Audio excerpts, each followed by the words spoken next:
आपके चैनल के माध्यम से आज 26 नवंबर के दिन जिन लोगों ने अपना बलिदान दिया था बम्बई के अंदर जब आतंकवादी हमला हुआ था उन इस्लामिक टेररिस्ट की तरफ से, उनको मैं नमन करना चाहता हूँ।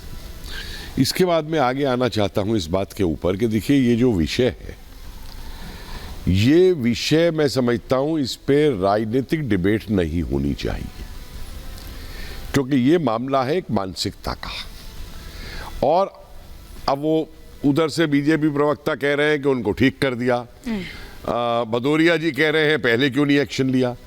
अरे भाई सवाल ये है कि अगर आप 10 को भी ठीक कर देंगे, 20 को भी ठीक कर देंगे, जो मानसिकता ऐसी चीजों को जन्म देती है, जब तक उस मानसिकता को खत्म नहीं किया जाएगा, ये ठीक कर दिया और वो ठीक कर दिया से कोई काम चलने वाला नहीं। और दूसरी बात मैं भदौरिया जी एक और कहना चाहूंगा आपसे।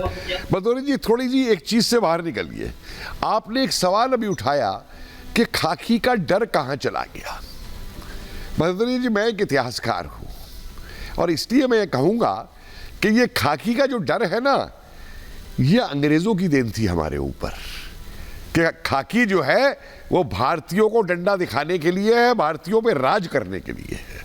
47 के बाद से जो खाकी की मानसिकता इस देश में बदलनी चाहिए थी कि खाकी जो है वो भारतीय जनता को फैसिलिटेट करने के लिए है, उनकी सुरक्षा के लिए है। हमको उस मानसिकता में आना चाहिए। मेहरबानी करके उस मानसिकता को जो अंग्रेजों ने चलाई थी, खाकी के खौफ की, प्रजातंत्र के अंदर जहां हम अधिकारों की बात करते हैं, जहां हम मानव अधिकारों की बात करते हैं, तो वहां खाकी के खौफ की अनुराग जी बात मत करिए। अब मुझे उम्मीद है आप मेरी इस बात से सहमत होंगे जो मैंने विश्लेषण आपको दिया है। नहीं, मैं आपकी बात से सहमत हूं, लेकिन भारतीय जनता पार्टी तो खाकी के खौफ से ही तो शासन कर रही है। मानवता को अपनाती तो कोई दिक्कत ही नहीं। नहीं, देखिए मुझे कोई भी प्रशासन बता दीजिए। देखिए ऐसा है भाई साहब, देखिए मैं डिबेट में उसमें जाना नहीं चाहता, माफ कीजिए। मुलायम सिंह यादव जी ने भी उत्तराखंड वालों के ऊपर बहुत गोलियां पुलिस से चलवाई थी, इसलिए ये मत कहिए कि खाकी का शासन जो है वो किसी और ने नहीं किया।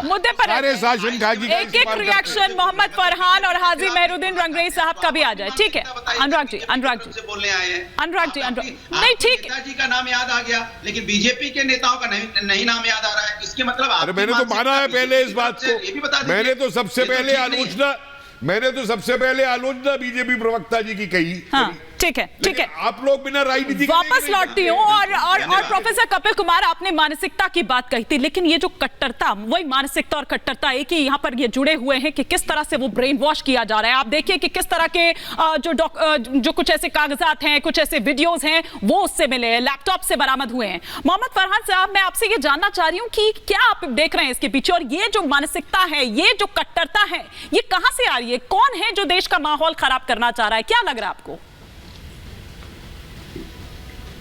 हिमानी जी, अभी मैं सुन रहा था अनुराग भदौरिया जी को। वो कह रहे थे कि घटना होने से पहले आपने कार्रवाई क्यों नहीं की। अब घटना होने से पहले अगर कार्रवाई का मतलब यही है कि उत्तर प्रदेश के जितने नौजवान हैं सबको लाइन में लगाया जाए और उसके बाद उनका टेस्ट किया जाए कि कौन राष्ट्रवादी मानसिकता का है और कौन उग्रवादी मानसिकता का है, तभी हो पाएगा। अगर भाजपा ये करती है तो समाजवादी पार्टी को एक मुद्दा मिल जाएगा कि अरे देखिए उत्तर प्रदेश में मुसलमानों का कितना उत्पीड़न कर रही है भारतीय जनता पार्टी।